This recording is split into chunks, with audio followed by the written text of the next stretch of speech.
Why? Kí ló wá ṣẹlẹ̀ sá? Kí ló ṣẹlẹ̀ mà? Tí wọ́n wá ní wọ́n gbé Berekete family. Where are the families? The family we are referring to, where are you? Ṣé kò ní family ni? I'm not referring to his immediate family, his ìyàwó ọmọ. No, ẹ̀yin family, where are you? Orí Facebook ò kún, orí TikTok ò kún, orí Instagram ò kún, orí X ò kún now. Tírú àwọn èèyàn báyìí tán bá kàn gbé wọn lẹ̀, kí ni ìrètí tá à ń fún àwọn tó tún fẹ́ ṣe bíi tiwa lọ́la? Kí ló dé tí nǹkan ṣe láti dákẹ́ tán bá gbé máa yẹn lóòótọ́? I don't believe wọ́n gbé Berekete family. Ẹ jẹ́ kí àwọn spokesperson jáde kan bá wa sọ̀rọ̀. Let them tell us his whereabouts. Let them tell us his whereabouts. We deserve to know. I don't want to believe wípé wọ́n gbé bọ̀bọ̀ yìí. No, I can't believe that. Come out and talk to us. Tó bá yẹ pé wọ́n gbé ni, kí ló ṣe? Ṣé ibi à ń gbìjà oníjà yìí ni àbógbìjà ara rẹ̀?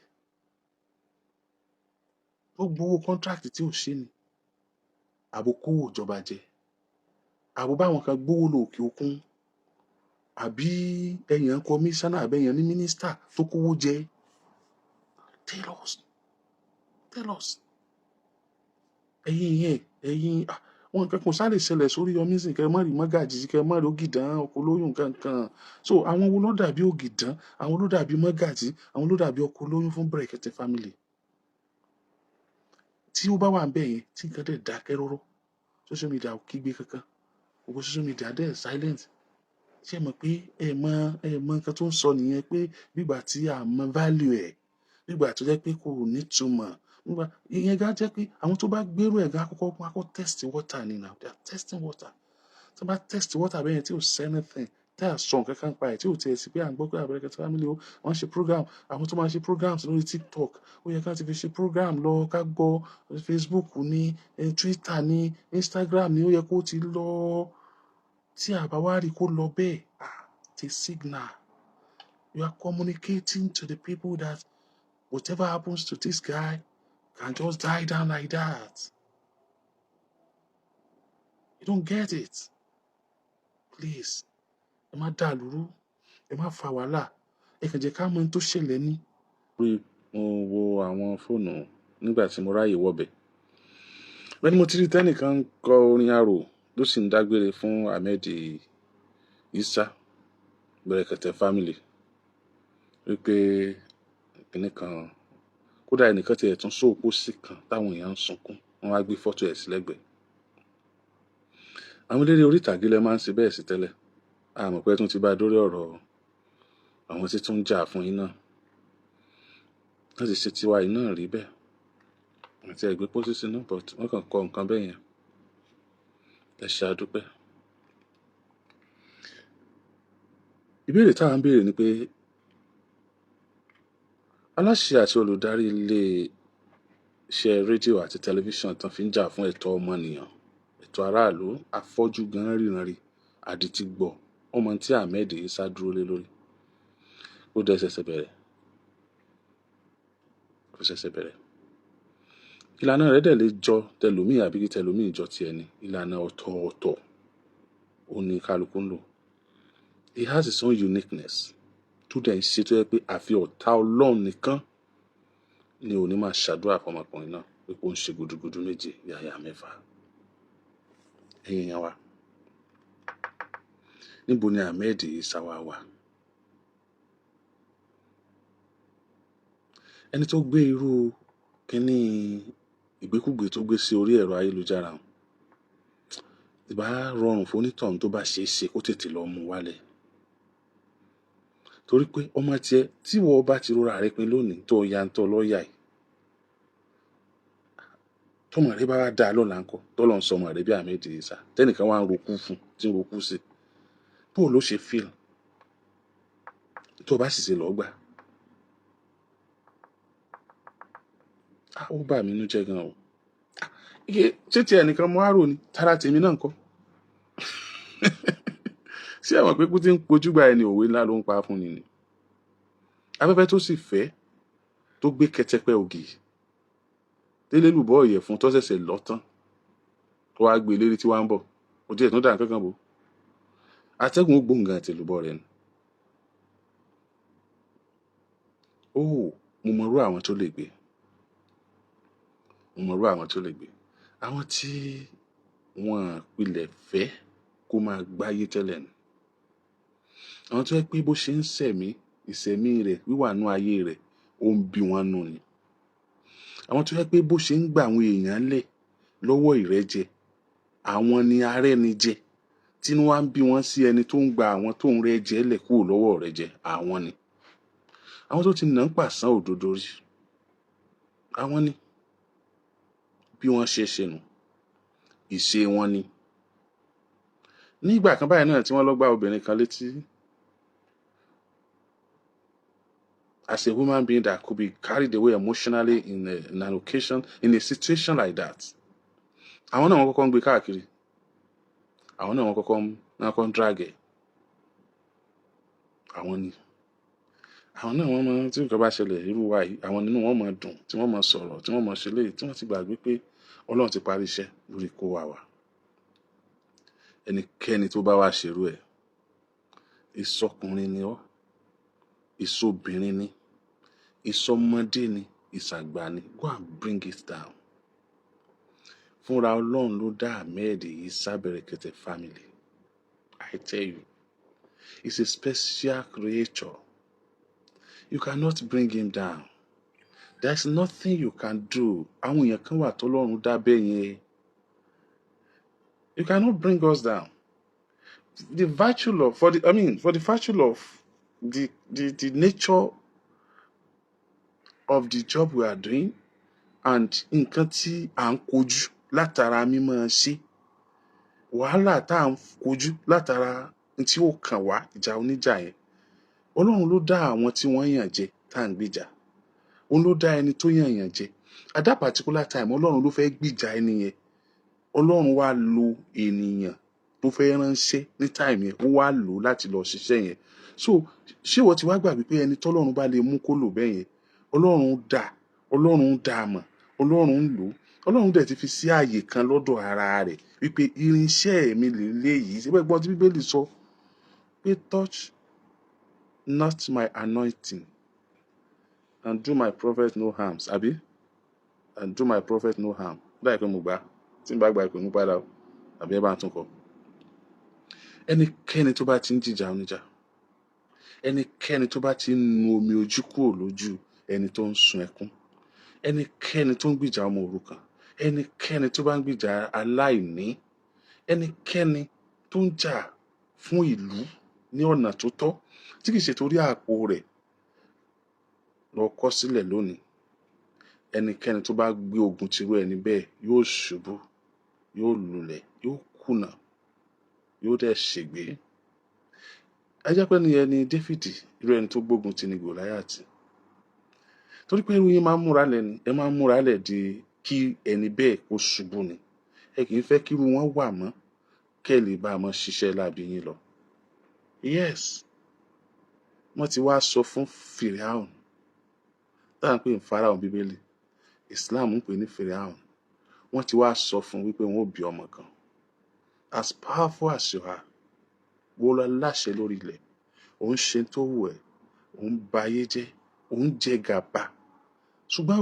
ọmọ kan ń bọ̀ òun á bí òun ni yóò bí ìjọba rẹ̀ wú ọlọ́kùnrin ni àbóbìnrin wọ́n lọ́kùnrin ni ó ń bọ̀ ó ní òkè gbogbo ọmọkùnrin tí wọ́n bá ti bí nínú ìlú yìí ẹ máa pa ò you know how many male child that were killed from the blood they sent them back to the Creator they cut their lives short just because Pharaoh does not want Musa to come thank you Mose yeah Pharaoh náà fẹ́ kó wáyé kò fẹ́ kó wá jẹ́ iṣẹ́ tọ́lọ́run tó ti kọ sílẹ̀ it's a great mistake error tí ò tiẹ̀ ṣe trace ni. Báwo ló ṣe fẹ́ díṣẹ́ Ọlọ́run lọ́wọ́? Iṣẹ́ tí irú wa ń ṣe yìí, iṣẹ́ tí Berekete family ń ṣe tẹ́ ń bínú ẹ̀ yìí, irú iṣẹ́ yẹn ẹni tí ẹ mọ̀ pé tó bá kan ẹbí wa family wa ló yàn yàn jẹ á bàjá. Tí mi bá ṣe tí ò dá mo máa ń bára mi wí, àbúra mi àbára mi wí, máa feel bad. Fáyé pé èèyàn ni mo ṣe sí, màá wá bí màá ṣe bẹ́ẹ̀ nìyẹn, màá jẹ́ kó mọ̀ pé mi ò ṣe dáadáa lórí ọ̀rọ̀ yẹn. I am wrong. Kéèyàn sọ òdodo ó yàtọ̀ sí kéèyàn ṣe òdodo. Téèyàn bá ń sọ òdodo tí ò ṣe òdodo kò tó. Ẹni tó bá sọ òdodo tó ṣe òdodo òun ni ó yẹ ká máa pè ní olódodo èèyàn. Ẹ ti mọ oríṣiríṣi owó tí wọ́n fi máa ń lọ ẹni tó bá gbérú iṣẹ́ yẹn lọ́wọ́ láti compromise, láti má sọ òdodo, láti fi àwọn aláìní lẹ̀ bí ìgbà tí wọ́n fìyàn sílẹ̀ nínú ọyẹ́ níta gbangba tán dẹ̀ bọ gbogbo aṣọ lọ́rùn rẹ̀. Tàbí nínú ọ̀gìnìtìn lásìkò ẹ̀wọ̀ òjò tó rọra máa ń rọjò díẹ̀ tí ò kì í dunlẹ̀ ṣùgbọ́n tó máa ń mú òtútù tó òtútù máa ń rọ̀ pẹ̀lú ẹ̀. Òun ni wọ́n ń pè ní ẹ̀wọ̀. Ìgbà tí wọ́n gba aṣọ lọ́rùn èèyàn tí wọ́n fìyàn síta gbangba. Ó ní bí a bá dìtẹ̀ tí a gbé àwọn tí wọ́n ń jà fún àwọn ọmọ aláìní ìyá, àwọn aláìlẹ́nìkan tá a gbé wọn lẹ̀. Ṣé ẹ̀yin ò mọ̀ pé àwọn tó ní owó ìdùnnú wọn ni kí wọ́n fìyà jẹni tí ò ní? Ṣé ẹ̀yin ò mọ̀ pé àwọn alágbára táwa ní lórílẹ̀‐èdè Nàìjíríà kò síbi tí wọ́n ti ń ṣe àfihàn agbára wọn ju kí wọ́n ó tẹ ẹni tí ò lágbára lójúmọ́lẹ̀ lọ? Ṣé ẹ̀yin ò mọ̀ pé àwọn táwa yàn sípò ní orílẹ̀‐èdè Nàìjíríà ibi tí wọ́n ti ń lo ipò wọn ọ̀nà kan ṣoṣo ní tí inú wọn fi máa dùn pé àwọn rí pò lò? Ọ̀nà náà ni pé kí àwọn tó yàn wọ́n sípò kí wọ́n máa fipò yẹn jẹ gàba lé wọn lórí láti máa tẹ̀ wọ́n mọ́lẹ̀ báṣubàṣu. Ṣé ẹ̀yin ò mọ̀ bẹ́ẹ̀ ni? Ṣé ẹ̀yin wá rò pé ó rọrùn fún ẹni tó mú ojú àdá lọ́wọ́ kó sì máa fà á mọ́ ẹni tó mú èkù àdá lọ́wọ́? Gbogbo ẹni tó bá jáde tó lòun ń jà fún ẹ̀tọ́ ọmọnìyàn ó mú ojú àdá lọ́wọ́ ni. Àwọn tí ó ń bá jà they are connected. Àwọn ni wọ́n ní ìjọba, àwọn ni wọ́n ní tòkè, àwọn ni wọ́n ní tìsàlẹ̀, àwọn ni wọ́n ní tààrin. Lọ́pọ̀lọpọ̀ ìgbà àwọn ni wọ́n ní ẹ̀ka ètò ìdájọ́. Lọ́pọ̀lọpọ̀ ìgbà wọn a tún máa ní àwọn agbófinró míì. Ọ̀pọ̀lọpọ̀ ìgbà ni wọ́n máa ń ní ẹ̀ka ètò ìnáwó. Gbogbo ẹ̀ka pátápátá ní tiwọn. Kódà wọ́n tún ní àwọn jàǹdùkú unofficial jàǹdùkús unofficial ìfẹ́ làmọ́lẹ̀ àwọn jàǹdùkú sá tí wọ́n wà láàrin ìgboro tí wọ́n tún ń ṣiṣẹ́ fún wọn. Bẹ́ẹ̀ sì ni àwa tí à ń ṣerú iṣẹ́ báyìí àrówó ra mọ́tò tó ní bulletproof. Ọlọ́pàá kì í ṣọ́ wa. Bẹ́ẹ̀ sì ni àlówó gbọ̀dẹ̀ torí kàkà fowó ọ̀hún gbọ̀dẹ̀ á fi tọ́jú àwọn tí ò ní tí wọ́n sunkún wa bá wa. So wá dáa kó jẹ́ pé igi tá a tún torí ẹ̀ gbòdì kò tún ní ṣíná fún ni yá. Ó jẹ́ nǹkan ìbànújẹ́ àkọ́kọ́ fún mi nígbà tí mo rí pé àwọn èèyàn ń gbèrú nǹkan bẹ́ẹ̀ yẹn nípa Ahmed Isah Berekete family. Ẹlẹ́ẹ̀kejì tó tún bà mí nínú jẹ́ ni pé mi ti sọ̀tàn Musa délẹ̀ o. Ṣé wàá mọ̀ pé bí Firaun bó ṣe pa gbogbo ọmọ kéékèèké tó ó pa wọ́n gan, thousands of children. Mi ò ní exact number but àwọn àfáà wa àbí àwọn onímọ̀ ìjìnlẹ̀ nínú kéwú àbí nínú bíbélì bóyá àwọn mọ iye ọmọ tó ṣeé ṣe kí Fáráò pa torí kí Musa má bàa wáyé kó ọ̀rọ̀ Ọlọ́run lórí Fáráò kó má bàa ṣẹ. Ṣùgbọ́n àṣẹ̀yìnwá àṣẹ̀yìnbọ̀ kí ló ṣẹlẹ̀ o nígbà tí wọ́n bí Fáráò? Nítorí pé wọ́n ti ń pa àwọn ọmọ wọ́n gbé Fáráò nígbà tí wọ́n bí Musa nítorí àṣẹ Fáráò tó wà nínú ìlú wọ́n gbé Musa wọ́n gbé sínú àpótí kan tí wọ́n kàn wọ́n sì ti pa wọ́n wá gbé sí inú omi tó ń sàn ń gbé e lọ. Ìtàn tí gbogbo wa mọ̀ náà ni omi ń gbé e lọ omi yìí ló gbé dé ibi tí àwọn kan ti rí wọ́n dẹ̀ gbé wọ́n gbé lọ ilé ọba. Nígbà wọ́n ṣe wò wọ́n rí pé èèyàn ló wà ń bẹ̀. Èwo leléyìí? Discretion Fáráò sọ fún gbà yẹn pé àwọn ọmọ tí wọ́n ń bí tóun pa kí ni ọmọ eléyìí wá dé inú àpótí tí wọ́n dé mọ́ nínú odò tí ó dẹ̀ kú? No, di agbára Ọlọ́run ó pa iye Fìràwọ̀ náà, because irú ọmọ yẹn gan ló yẹ kó kọ́kọ́ pa, wípé àwọn tí ò wá pẹ̀lú àmì gan àti pa wọ́n, ká tó wá sọ èyí tó wá pẹ̀lú àmì. Kíákíá ló yẹ kí Fáráò pa Fìràwọ̀ náà, ó pa ọmọ yẹn. Ṣùgbọ́n ìyàwó Fìràwọ̀ náà tí Fìràwọ̀ náà nífẹ̀ẹ́ púpọ̀ tó sì máa ṣe dáadáa, Aṣiat ni wọ́n pè, Aṣiata, kò bímọ. Òun ló wá rawọ́ ẹ̀bẹ̀ sí Fáráò pé kójú wọn tọ́jú eléyìí, kójú wọn tọ́jú ẹ̀, kóun ó fi sọmọ. Ó sì gbà. Nígbà tí wọ́n gba ẹni tí ó tún máa tọ́jú ànábì Mùsá, a gbọ́ pé ìyá rẹ̀ gangan náà wọ́n tún gbà kó wá máa tọ́jú ẹ̀. Wọ́n tún sanwó fún ìyá tí ọ̀fọ̀ máa ń kú, wọ́n tún sanwó fún kó tó lè tọ́jú ọmọ rẹ̀. Òun náà ní tọ́jú ọmọ rẹ̀ ńbẹ̀. Àṣẹ̀yìnwá àṣẹ̀yìnbọ̀, nígbà tí Ọlọ́run tún fẹ́ fi hàn sí ẹ̀, Mùsá tún fi sí ẹ̀ hàn nínú, Ọlọ́run tún ní kí Mùsá fi sí ẹ̀ hàn láàfin Fáráò, láàfin Fìràwọ̀ náà. Irùngbọ̀n tí wọ́n ní 40 ọkùnrin géńdé ò lè fàtu ni wọ́n ní Mùsá fàtu. Èèyàn máa gbọ́mọ kékeré lọ́kọ́ máa fi ṣeré, ó sì tún fa irùngbọ̀n Fìràwọ̀ náà tu. Ọmọ eléyìí, kí ló dé tí Fìràwọ̀ náà tún pa lọ́jọ́ yẹn? Àṣẹ̀yìnwá àṣẹ̀yìnbọ̀, ìjà bẹ̀rẹ̀ o. Mùsá dàgbà o, wàhálà ṣe o, ó padà lọ o, ó padà nà èèyàn pa o, ó ṣe o, ó lọ kú ń bẹ́ o. Mùsá wá ń padà bọ̀ sínú ìlú, ó lóun fẹ́ lọ dá sẹ̀ríà. Ó ní Ọlọ́run ní kó wọn lọ pa Fìràwọ̀ náà. Ó wá ya ọ̀dọ̀ ẹnìkan, ọ̀dọ̀ ẹni tó yà, wòlíì ni wọ́n ń pe onítọ̀hún. Wòlíì tó yàdọ̀ rẹ̀, bóyá kí n ṣe bí ìbéèrè bẹ́ẹ̀ bá lè rántí. Ó yàdọ̀ wòlíì kan, wòlíì tó yàdọ̀ rẹ̀, wọ́n ní wòlíì yẹn ọmọ Fìràwọ̀ náà ló fẹ́ níyàwó. Ó wá yàdọ̀ rẹ̀ pé òun fẹ́ lọ pa Fìràwọ̀ náà. Ó sì jálájọsọ Mùsá. Ìyẹn wá ní láyọ̀ ní òdì bẹ́ẹ̀, òun fẹ́ lọ pàjọba ẹ̀rùn, ó dágbére fún wọn lọ.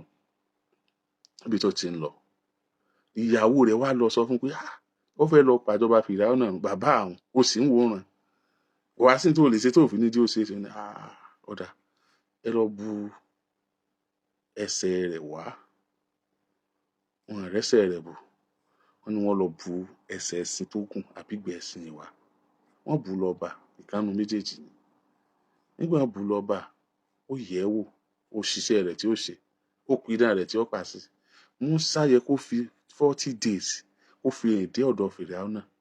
Ó fi 40 days rìn débẹ̀, 40 years ni Mùsá fi ń pòyì ojú kan kó tó dọ́dọ̀ Fìràwọ̀ náà. Ṣùgbọ́n síbẹ̀síbẹ̀ ó padà dọ́dọ̀ Fìràwọ̀ náà. Ó sì padà bẹ Ọlọ́run sí ẹni tí ó bẹ Ọlọ́run fún kó má rọ́dọ̀ Fìràwọ̀ náà dé, tí yẹn náà fi kàdánwò Ọlọ́run. Ó padà dọ́dọ̀ Fìràwọ̀ náà, ó padà pa Fìràwọ̀ náà. Kí ni mo fẹ́ fàyọ̀ ń bí náà ni wípé, kí ni mo fẹ́ fàyọ̀ ń bí ni pé, mo fẹ́ kẹ́ ẹ gbọ́ mi yé. Iṣẹ́ Ọlọ́run ò ṣe é dí lọ́wọ́. Iṣẹ́ Ọlọ́run ò ṣe é dènà dè. Àfi kí èèyàn jẹ́ iṣẹ́ tọ́lọ́run bá rán. Kò sì sí restriction fún iṣẹ́ Ọlọ́run. Gbogbo ẹni tó bá gbéṣẹ́ Ọlọ́run lọ́wọ́, tí ìpèníjà bá ń dé, gbogbo ẹni, ẹ lọ wo Bíbélì yìí, ẹ lọ wo Quran, ẹ wo Bíbélì yìí, ẹ wo Quran yìí, ẹ wo dáadáa. Ṣé ẹ̀yin ò mọ̀ wípé ẹnikẹ́ni tó bá ti ń nu omijé lójú aláìní, tó bá ti ń ran ọmọ òrukàn lọ́wọ́, inú Ọlọ́run máa ń yọ sí ni. Ẹnikẹ́ni tí wọ́n bá ń sunkún dọ́dọ̀ rẹ̀, tó ń rẹ̀ wọ́n lẹ́kún jáde, Ọlọ́run ló ń ran, Ọlọ́run ló ń lò lọ́wọ́. Ó bà mí inú jẹ́ gan. Irú ẹni bẹ́ẹ̀ yẹn, ó padà lọ tọrọ àforíjì o. Ká dẹ̀ máa wo ohun tá fi máa ṣe content dáadáa. Ká lọ máa wo ohun tá fi ṣe content dáadáa o. Àwọn èèyàn Ọlọ́run ṣòro kọlù. Tó bá ń wé èèyàn Ọlọ́run, ó wá lọ sí church, olówó èèyàn Ọlọ́run wá. Ó lọ sí mosque, olóhùn èèyàn Ọlọ́run wá. Ó kàn ń rìn káàkiri ni. Ọlọ́run ló mọ èèyàn rẹ̀. Ọlọ́run ló mọ èèyàn rẹ̀. Àwọn àwòmọ́ tí wọ́n sì máa fi dá àwọn èèyàn Ọlọ́run mọ̀, Ọlọ́run ní máa ń ṣìyàn lójú inú láti fi ríran rí. Ọlọ́run má fọ́ wa lójú inú o, kò sì má fọ́ wa ń tìta. Torí pé ìsọkúsọkọ́ tí wọ́n bá ní ojú jojú lọ. Nǹkan lẹ́ẹ̀kejì tó bà mí nínú jẹ́, tó sì ń dùn mí, tó sì látúnṣe, ó ní pé mo padà gbọ́ pé Ahmed Isah Berekete family, wọ́n ní wọ́n ti gbé. I'm not sure. Ṣùgbọ́n kí wọ́n bà mí nínú jẹ́ bẹ́ẹ̀ ni pé I don't know how people think. I respect that man so much. I respect him so much. So much. because of my nature. Ètò bá mọ nǹkan sí nǹkan kan báyìí ló fi mọ̀ ṣe jù mí lọ, màá gbà fún ẹ nípa nǹkan yẹn. Ṣùgbọ́n tó bá gbà fún mi náà bí tí mo ti jù ẹ lọ, ìní gbà fún ọ, àjọ máa fà ní títí tó fi gbà fún mi. Tó dáa máa bọ ọjà á sì máa sọ fún ọ pé o gbọ́dọ̀ gbà fún mi nítorí Ọlọ́run ló gbé mi jù ẹ lọ ń bí. Nígbà tí mi náà ti gbà fún ẹ bí o ti jù mí lọ. Nídìí iṣẹ́ tá à ń ṣe yìí. Mi ò mọ̀ pé nìkan jẹ́ Berekete family rárá tí mo fi bẹ̀rẹ̀, tí mo fi ń ṣe tèmi bí mo ṣe ń ṣe. Òun náà sì mọ̀ pé nìkan jẹ́ Oriyomi tó fi ń ṣe tiẹ̀. Ṣùgbọ́n ìgbà tí mo padà gbọ́ tí mo rí Berekete family, mo rí pé tí wọ́n bá ní ká mú ipò, tèmi fúnra mi bá wà ń bẹ̀, ìní múra mi ipò kìíní, máa mú ipò kìíní kí n tó múra mi. Màá gbà pé lódodo ó ní àwọn nǹkan kan tèmi ò ní. Bóyá torí ibi tó ń gbé tó jẹ́ Abuja headquarters, àbí torí bóyá ọjọ́ orí, àbí ìrírí, àbí àwọn nǹkan kan tó ti ń ṣe bọ̀, àbí ọ̀nà tó gbà, àbí àǹfààní tó ní tó ju tèmi lọ, àbí Ọlọ́run ló mọ̀ọ́mọ̀ dá bó ṣe ní a máa gbé àwọn kan lókè tọwọ́ sókè ju àwọn kan lọ, tí kálukú sì máa gba ibi tó wà kó bá rí ráyé gbé kó má bàa dààmú. I could remember ní ọdún tí wọ́n ní mi ò gbọ́dọ̀, àwọn ò gbọ́dọ̀ gbọ́ ohùn Oriyomi Hamzat láfẹ́fẹ́ kankan mọ́ throughout Nigeria. And àwọn ò gbọ́dọ̀ gbọ́ ohùn mi mọ́ no matter how throughout Nigeria. What was the condition? Tẹ́ bá fẹ́ máa gbọ́ ohùn mi padà. Wọ́n ní kí n tiẹ̀ kọ́kọ́ máa lọ sí Radio Nigeria Training School tó wà l'Ékòó. Wọ́n pè ní NBA, National Broadcasting Academy. I went there. Ó kú sí pé mi ò mọ̀ nípa iṣẹ́ tí mò ń ṣe. Bọ̀ inú ń bí wọn pé mi ò ṣe bó ṣe yẹ kí n ṣe nílànà tí ó tẹ́ àwọn lọ́rùn. Then the third time tí màá lò ní school yẹn, the government in power that time, wọ́n ti ní way wọn. Then ó ṣeé ṣe kí the momentum tí mo fi ń trouble airwaves nígbà yẹn ó ti drop kí n tó padà dé. I went there. To God be the glory. When I got there, I was happened to be the governor of my class, production class. Production class. And I was elected as the governor general of that academy that year. So there was a day, there's one Igbo man.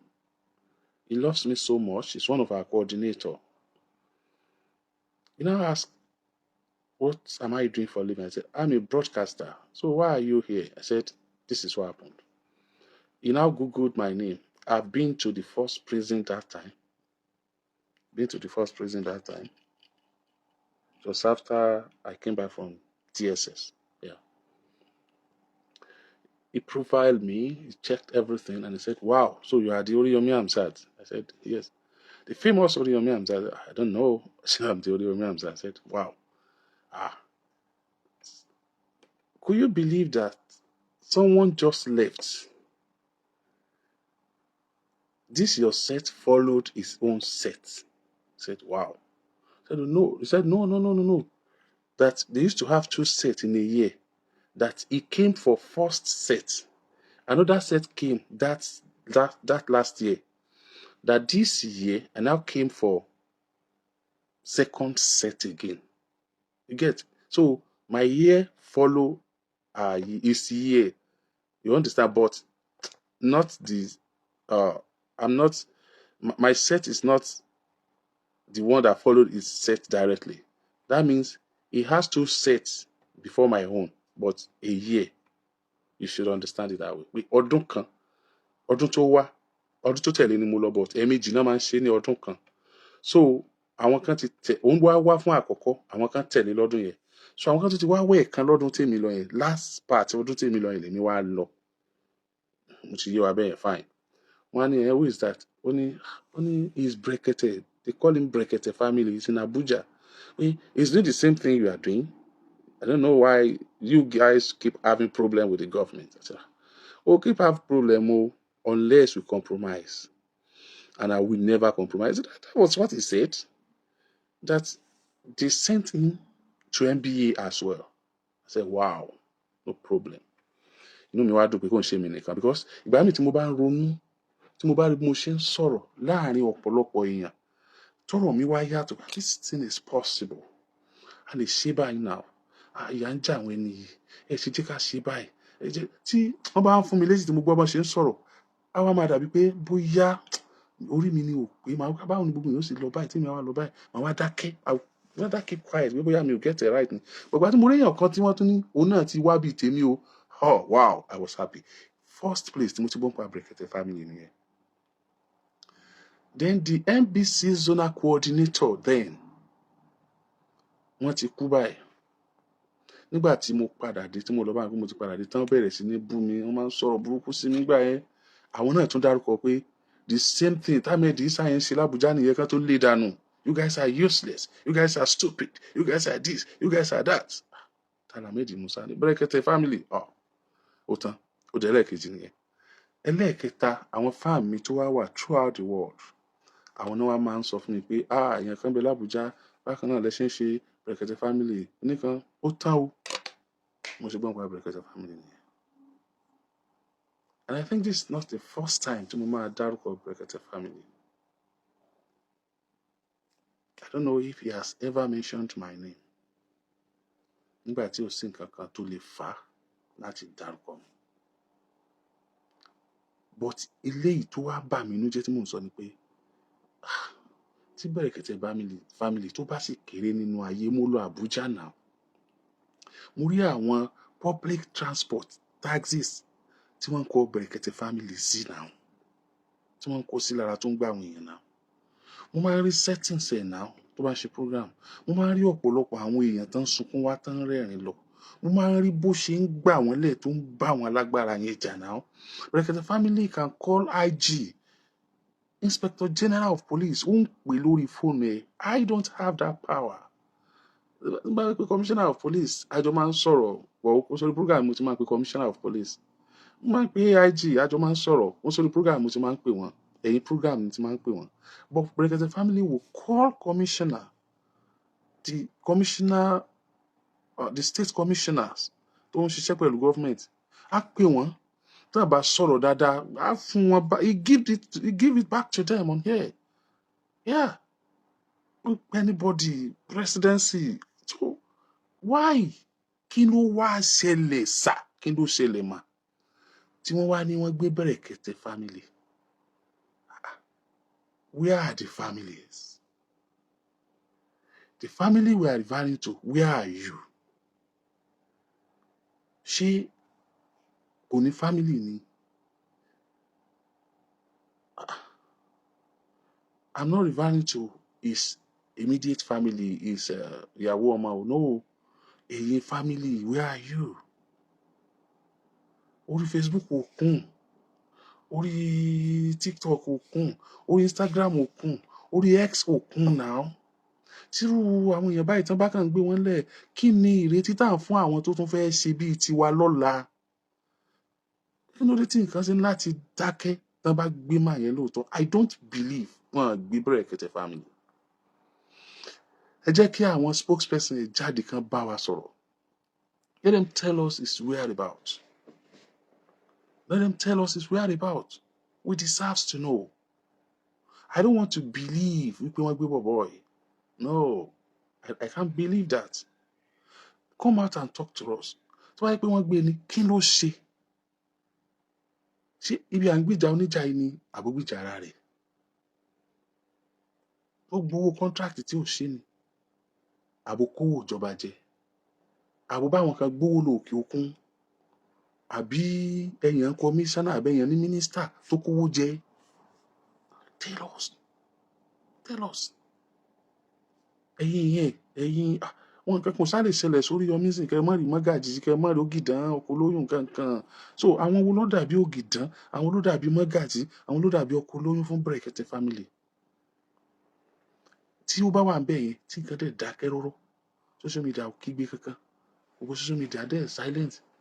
Ṣé mọ̀ pé ẹ mọ nǹkan tó ń sọ nìyẹn pé bígbà tí a mọ value ẹ̀, bígbà tó jẹ́ pé kò nítumọ̀, nígbà ìyẹn gá jẹ́ pé àwọn tó bá gbérù ẹ̀ gá kọ́kọ́ test water ni now, they are testing water.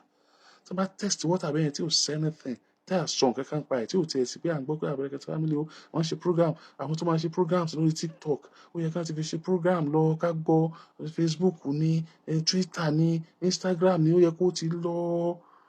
Tí a bá wá rí kó lọ bẹ́ẹ̀, it's a signal. You are communicating to the people that whatever happens to this guy can just die down like that. You don't get it. Please, ẹ má dà lúrú, ẹ má fa wàhálà, ẹ kàn jẹ́ ká mọ ohun tó ṣẹlẹ̀ ní. Ẹ má àní ẹ sọ̀rọ̀ síjọba, àní ẹ bájọba jà, àní ẹ ṣépè, ẹ má ṣe tí wọ́n tún fi kó yín. But ní ìlànà níbi tí òfin mọ, the program Berekete family is large to the extent pé ó máa ní lawyers. We have lawyers. Ṣé pé tí mátà bá dé, wọ́n bá yẹ̀wò ẹ̀ ṣe báyìí. We can't keep quiet. Ikú tó ń pojú báyìí ni òwe ńlá ló pa fún ni. We don't have association. Akéré àpò. A tún ṣòro dámọ̀. Olódodo tún ṣòro dámọ̀. Torí àṣà jẹun dìgbòlugi ò tún jẹ́ àmájá tòótọ́ mọ́. Àwọn kan rò pé àrùn owó ń bẹ̀ ni wọ́n wọbẹ̀ wọ́n bẹ̀rẹ̀ sí ní wọ́wọ́ wọ́n sì ní kan wọ́n bá àwa kan wà tó yẹ pé orúkọ là ń wá just name. A fẹ́ dàgbà nínú ayé, ká dàgbà ká kú lọ́jọ́ kan kí wọ́n dẹ̀ máa sọ tá a ṣe. Tá a fẹ́ máa sọ tá a bá kú tán yẹn là ń wá. A fẹ́ káwọn ọmọ wa máa jẹun tá a bá ṣe yẹn títí láì generations to come nínú àwọn ọmọ wa. Àbí ẹni tí wọ́n fẹ́ yàn jẹ tá a gbà á lẹ̀ tó padà dá fún tó bá dọ̀la tó mọ wá kànlẹ̀kùn lé iṣẹ́ rẹ̀ fún òun wáṣẹ́ tó lọ́mọ lágbájá ọmọ Oriyomi Hamzat nìyí. Wọ́n ní fi sága ìjòyè àga ọba ni wọ́n fún tó yóò rántí pé bí bàbá rẹ̀ ò bá ràn lówó ń gbà yẹn ó ṣeé ṣe kó má débi tó ń dé fẹ́ni tó bá mọ̀ ni o torí pé àwọn tí máa mọ̀ ò tó nǹkan. Torí pé àwọn tí máa mọ̀ ò tó nǹkan tọ́lọ́run náà ti mọ̀ pé àwọn tí ó mọ̀ ò tó nǹkan yẹn Ọlọ́run mọ̀ bó ṣe máa ń bless àwọn ọmọ àwọn tó bá jà fún wọn débi pé Ọlọ́run ò ní lé ọmọ wa déwájú wọn táyé ọmọ wa ò fi dára nítorí pé inú kan la fi ṣe.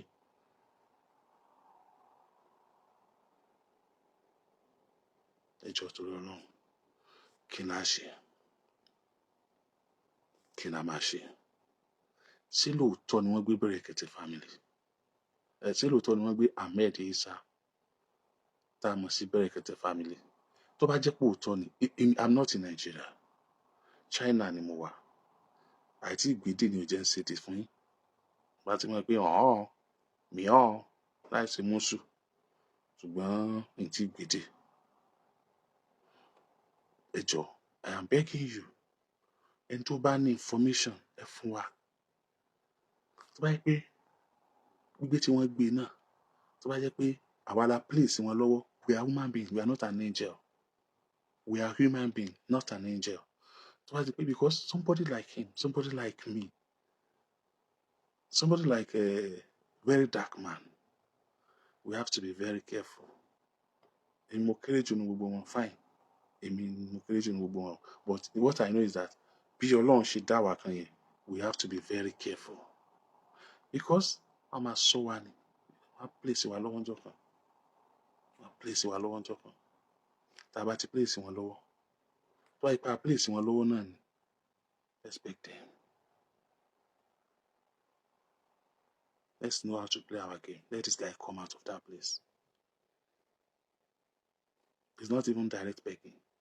Ẹ jẹ́ káwọn lọ́yà wa take up iṣẹ́ wọ́n ṣiṣẹ́ but for the fact pé lọ́yà ń ṣiṣẹ́ yẹn bó wá gbà place wọn lọ́wọ́ gan ni a gbọ́dọ̀ dákẹ́ náà. Let the social media please. Ọjọ́ wo náà gbé níbo náà ti gbé wọ́n wá gbé ilé ẹ̀ ni wọ́n wá gbé lẹ́nu iṣẹ́ ni ẹ̀sùn wo náà fi kàn kóòtù wọn gbé lọ kí ni tó ṣẹlẹ̀ tell us. Tẹ bá dẹ̀ mọ̀ pé ní tí ò yẹ ká sọ sáfẹ́fẹ́ ni fine ẹ jẹ́ ká find the way wa lábẹ́nú. Let's find our ways. We are all human beings. For the fact that we are fighting for the right of the people does not make us an angel. ọkùnrin ni wá, àwọn ọkùnrin nínú wa gbogbo tẹ́yin ọkùnrin máa ń ṣe làwa náà máa ń ṣe, àwọn obìnrin nínú àwọn tó ń jà fẹ́tọ̀ọ́ ọmọnìyàn gbogbo tẹ́yin obìnrin máa ń ṣe làwa náà máa ń ṣe. So tí nǹkan kan bá ṣẹlẹ̀ sí wa ẹ má sọ wá danger, ọmọ àgbẹ̀ òun náà ṣe báyìí, òun náà ṣe báyìí, ọmọ fòbìnrin lóyún ni, ọmọ ṣe kìíní kan ni. Are we not human being like you? Don't we deserve a life like you does? You deserve a life. We deserve a life like you. Ìjọmọ nìyẹn lè gbá wa náà, kò sí tí ò lè ṣẹlẹ̀. Ṣùgbọ́n báyìí ṣe rí i pé à ń ṣiṣẹ́ yẹn, à ń ṣàwọn ìgbìyànjú kan yẹn, àwa náà ń fi ti yín lẹ̀. Sorry.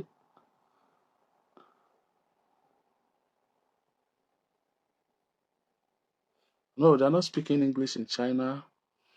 It's a bit difficult, but I have a friend here that guided me a lot. He do the translation most of the time, and I do non-verbal communication sometimes. So that is it. But there's some that could speak English here in China. There are some that could speak English very well. Even in my hotel here, I have someone that do speaks English very well, and it's Chinese. So that's it. Yeah, that's it. Coming. So we are human beings like you. I want to beg you. Don't wait for our lapses. Don't look for our demerits. Don't look for where we fall. If you see us falling somewhere, please. Ẹ dá sọ́bọ̀ wá ní o, ẹ má gbà sọ yá lára wa o. Torí pé tá à ṣe ọ̀rọ̀ ọ̀run o. À ń mú oorun kúrò lójú tiwa nítorí kẹ́yìn lè sùn. Ọ̀pọ̀lọpọ̀ ni ò tí ì dọ́dọ̀ wa, wọn àti ilé wa bá wa. Ṣùgbọ́n for the fact pé wọn lé wa bá wa yẹn, tí ò ní sọ̀rọ̀ débi pé yóò dọ́dọ̀ wa yẹn, kò mọ̀ pé àwa la sọ́ọ̀fù ìṣòro tí ò jẹ́ kán gbóhùn wa.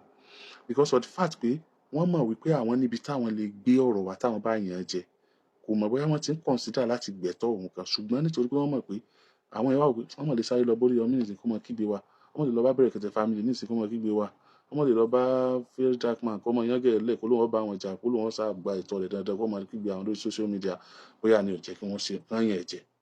So if you see anywhere pé àwọn ènìyàn fẹ́ ṣubú, má gbẹ́ kòtò fún wa, má tì wá sí kòtò.